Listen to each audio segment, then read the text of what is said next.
Hi అండి, అందరికీ ఎలా ఉన్నారు? ఇదిగోండి, ఈరోజు బ్లౌజ్ కటింగ్ చూపిస్తున్నాను. ఇవి 280 పాయింట్ల ముక్కలు. ఒక్క బ్లౌజ్ కోసం 280 పాయింట్ల ముక్కలు వాడుతున్నాను. అంటే అర్థం చేసుకోండి సైజ్ ఎంతో.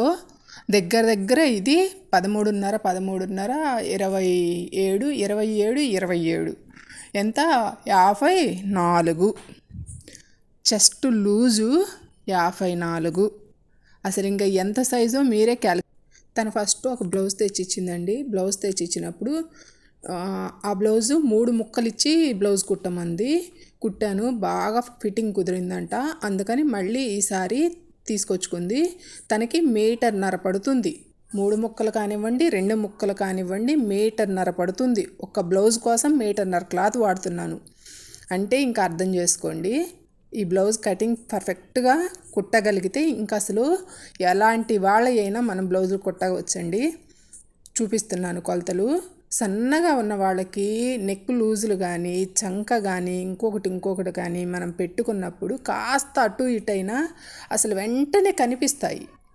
కానీ ఇలా పెద్ద సైజ్ బ్లౌజులు నెక్ లూజ్ అయినా కానీ అస్సలు కనిపించదు. మనం అసలు భయం లేకుండా పెద్ద సైజ్ బ్లౌజులు ఈజీగా స్టిచ్ చేసుకోవచ్చు. నేనైతే ఫుల్ కాన్ఫిడెన్స్తో కట్ చేశాను. అసలు చంక లూజు 8.5 ఉంది. ఇంకా అర్థం చేసుకోండి ఎంత సైజ్ బ్లౌజు.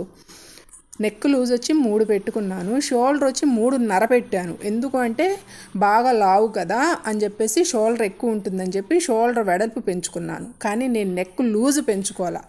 లావుగా ఉన్న వాళ్ళకి ఏంటి అంటే కండ ఎక్కువగా ఉండి బ్యాక్ సైడు వెడల్పుగా ఉంటుంది. కానీ వాళ్ళకి కొంచెం వెడల్పు చేసాము అంటే షోల్డర్లు తక్కువగా ఉంటాయి, షోల్డర్ జారిపోతుంది.